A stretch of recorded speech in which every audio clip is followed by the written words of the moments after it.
Hello అండి, welcome back to all. అందరూ ఎలా ఉన్నారు? నేను చాలా బాగున్నాను. ఈరోజు మీ ముందుకు మినీ వ్లాగ్తో వచ్చాను. ఏంటంటే జామకాయ అండి, గువావా అంటాం కదా, జామకాయని ఫ్రూట్ కార్వింగ్ అని. ఈ ఫ్రూట్ కార్వింగ్ మా బాబాయ్ నాకు నేర్పించాడు.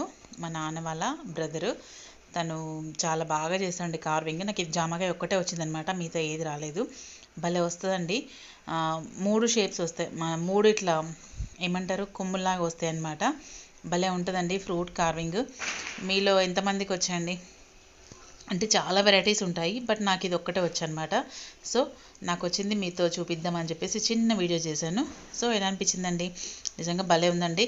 మీకు విషయం తెలుసా అండి, జామకాయ ఈజ్ ఏ షేరింగ్ ఫ్రూట్ కాదనమాట.